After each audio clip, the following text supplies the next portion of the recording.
Substituting barley for rice in a pilaf is a great way to add more fibre to your diet.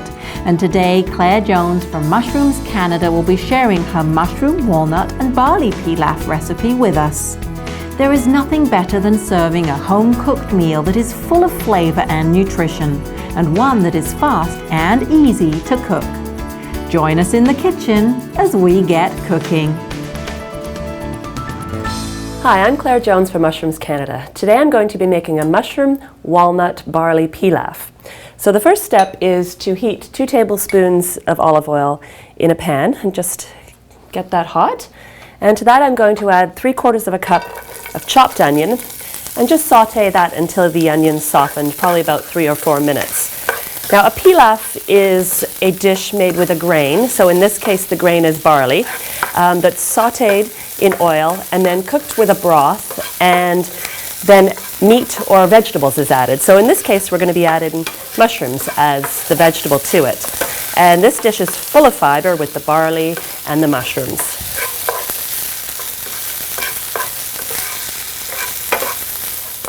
Now I'm going to add mushrooms to this. I've got a pound of chopped mushrooms. I'm using white button mushrooms, brown cremini, portabella and shiitake mushrooms, so a real mixture. And we're going to cook these for about 5 to 7 minutes, just until the mushrooms start to brown. Now, shiitake mushrooms add a really nice different flavor to this because they're a little more meaty in texture than the button mushrooms. They also have more of a meaty flavor, woodsy flavor to them, so that really helps with the flavor of the pilaf too. When you're cooking shiitake mushrooms, you need to take the stem off them, so because it's really quite tough. So take the stem off and just use the top of the mushroom.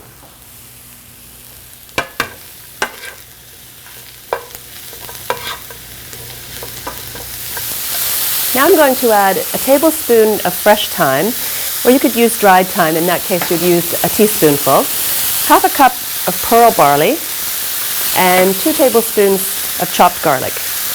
And I'm just going to cook that for about 1 minute.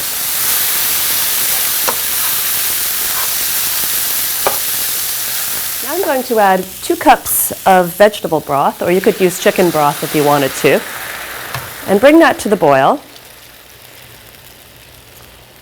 And then reduce the heat and cover it and cook it for about 35 to 40 minutes or until the barley has absorbed all the moisture. Now that all the liquid has been absorbed, we're just going to add a couple more things. Have a 1/2 cup of toasted walnuts, or you could use pine nuts here, which would make it really delicious, and 2 tablespoons of grated Parmesan cheese. And you have a really nice dish with lots of fiber and lots of flavor too. And there we go. Remember, Canadian mushrooms are fresh, simple, and good. For this and more recipes, go to our website, mushrooms.ca.